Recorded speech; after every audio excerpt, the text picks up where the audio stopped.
Hello everyone, welcome to the tutorial on how to integrate identity providers with tenant-specific service providers in WSO2 API Manager. For this, I will be using the WSO2 API Manager 4.10. In this tutorial, I will be taking a scenario that will help you to understand the topic.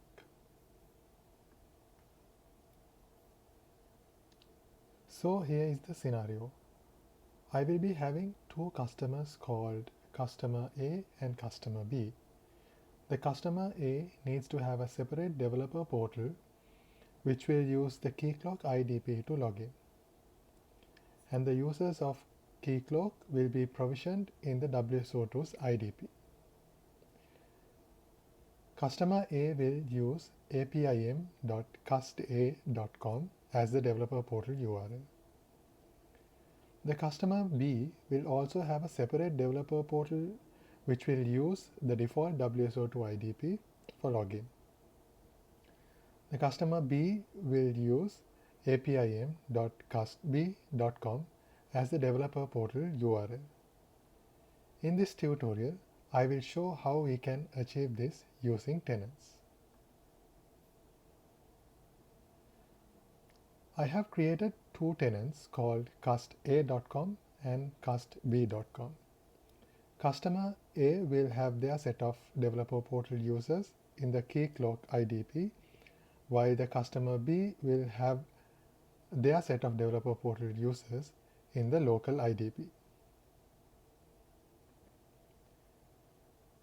So these are the main steps that we need to follow to come up with a solution to cater the above requirement. First, we need to configure the per tenant domain mapping for the developer portal's custom URLs in the WSO2 API Manager. We can do this in the management console. The second step is to enable tenant-wise service provider configuration using the admin portal. The third step is to configure the load balancer for custom URLs defined for the developer portals, and I'll be using the Nginx to do this. The fourth step is to create IDPs specific to tenants. I have covered how we can configure Keycloak IDP with the WSO2 API Manager in the previous tutorial. You can watch that for more information on this step. The fifth and final step is to configure the developer portal service provider to connect with the IDP. I have covered this step as well in the previous tutorial. For the fourth and fifth steps, the main difference from the previous tutorial is to log in to the specific tenant as an admin and perform those configurations on the WSO2 API Manager side.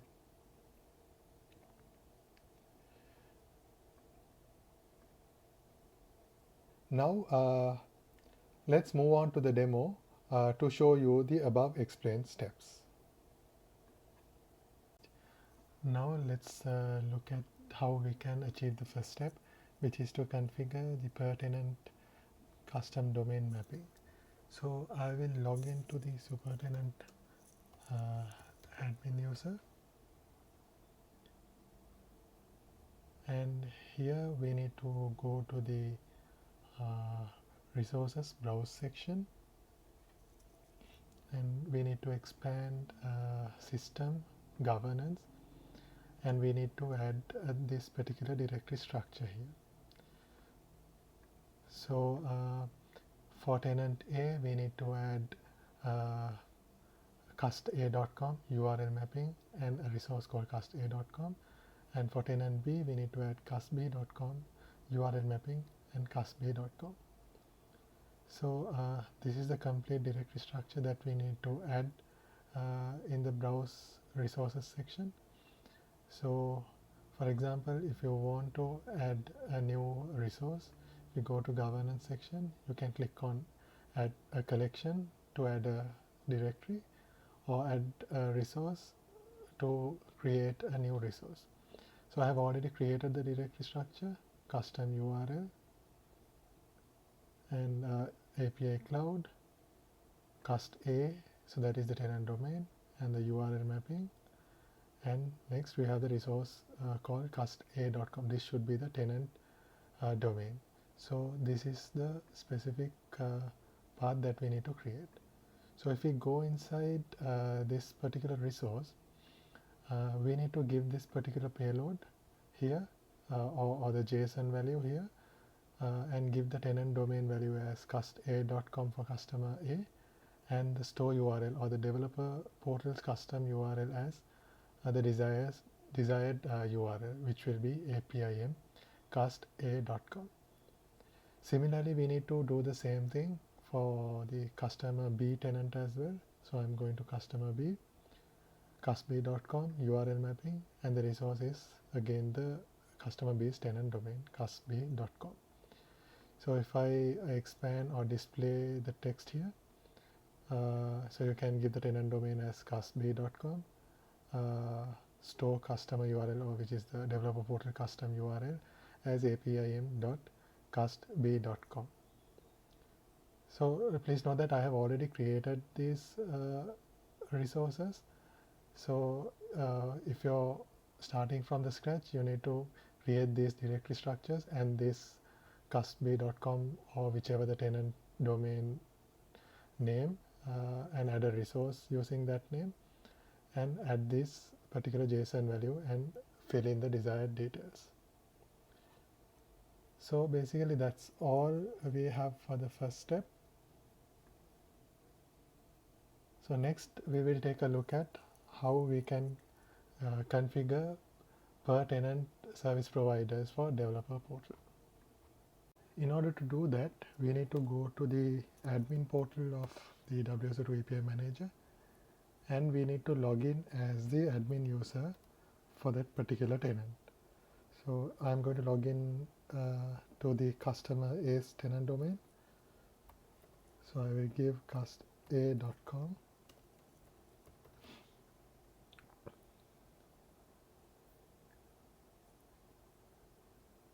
So once you log in to the admin portal of this particular tenant, we need to go to the advanced section of this menu bar, and we need to enable this field, which is enable per tenant service provider creation, and we need to set that to true.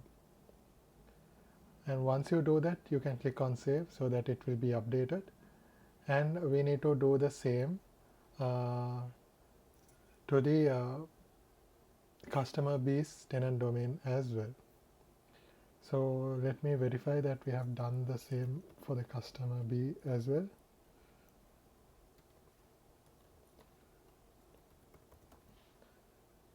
So I'm logging in as the admin of the custb.com tenant,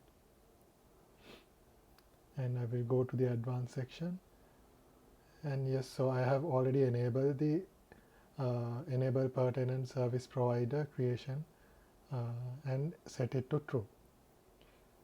So that's how we can configure the second step, and next I will show you how we can configure the load balancer for these custom URLs using Nginx.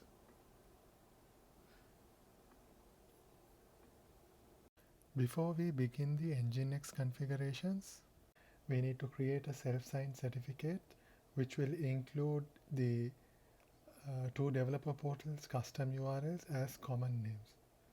So I have already created that, and then we need to go to the API Manager binaries, repository, resources, and security, and we need to import that self-signed certificate to the client Trust2. So you can do that by giving this command using the key tool in the terminal. Once you do that, we can move on to the Nginx configuration. So basically we need to go to the Nginx home directory and open the Nginx configurations, and here as you can see we need to give these particular configurations for the developer portal, for each developer portal that we are having. So here, as you can see, this is for the customer A's developer portal. So I have given the server name as apim.cust.a.com, which is the custom host name for that developer portal. And we have given the self-signed certificate that we have created here, and also the key of that self-signed certificate. And in this configuration, we are mentioning the URL paths. So for the root URL, if the Nginx is hit with the root URL, it will redirect this to the localhost 9443 developer portal URL. And we need to pass the WSO2 tenant header as the cust.a.com, so that it will redirect to the specific tenant. So these are some of the other configurations that we need to include for the developer portal of tenant A or customer A. And then similarly, we need to configure the same for the customer B as well. So I have already included that. And as you can see, the server name is apm.custb.com, and I have included the self-signed certificate here as well, and the relevant configurations related to customer B's developer portal. So as you can see here also, I have included the customer B's tenant domain as the XWSO2 tenant header. So once you make these configuration changes on the Nginx conf, you can start the Nginx server. And next we can move on to the fourth and fifth step, where we configure the IDP and connect that particular IDP to the service provider. As I mentioned before, the only difference here from the previous tutorial is that we need to log in and do those configurations as the tenant admin. So I will log in to the management console as the customer is tenant admin. So I will go to admin@cust.a.com and I will log in here.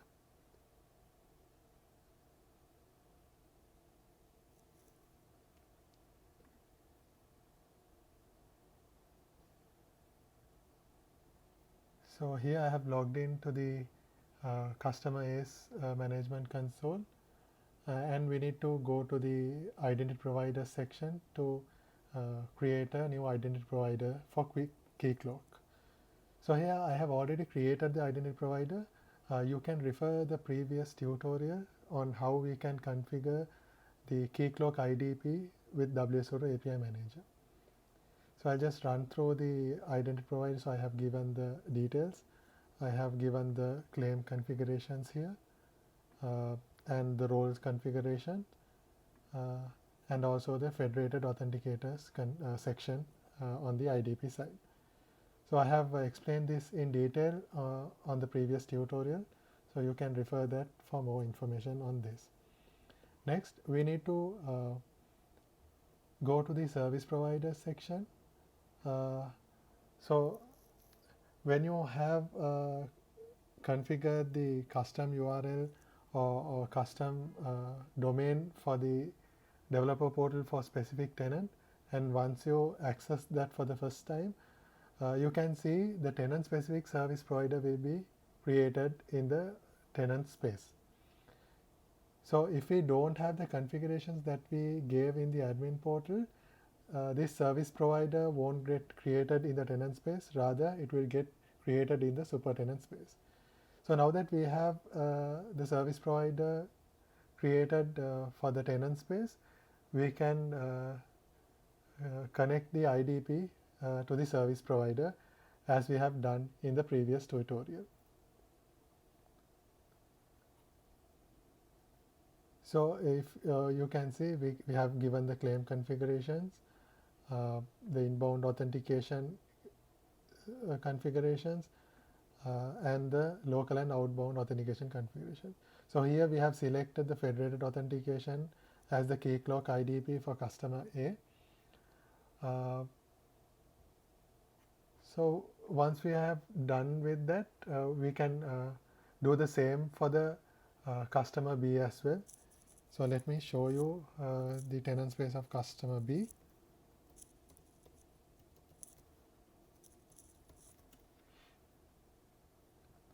So as I have explained in the slide, for customer B, I will be using the default IDP. So I don't need to do any changes here. I don't have to add a new identity provider here. So in case if you want to use some other identity providers for customer B, like let's say Okta, you can add a new identity provider for Okta here and do the same configurations for the developer portal service provider created for the customer B tenant space. So that's all we need to do as far as the configurations are concerned. Next, I will show you how this works in the developer portal side. So now let me go to the developer portal of customer A. So let me go to apim.cust.a.com. So I have gone to the developer portal of customer A here, and if I click on sign in, you can see that it gets redirected to the key clock IDP. So let me give a user who is in the key clock IDP. So I will give as cust.asap and I'll try to log in with that user. And as you can see, that user has been successfully logged in to the customer A's developer portal. Now I'll log out from this and I will try to access the custb.com, or rather the customer B's developer portal. So let me access it. So now as you can see, I am here on the customer B's developer portal. So if I click on sign in here, it will redirect me to the general or the local IDP's login screen. So let me log in as an admin of custb.com. So as you can see, I was able to successfully log in.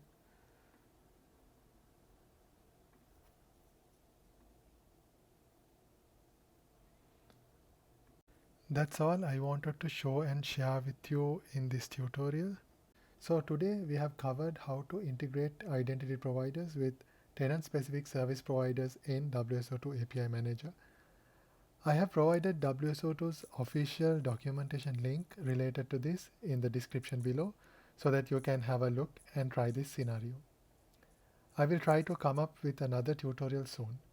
Until then, stay tuned and thanks for watching.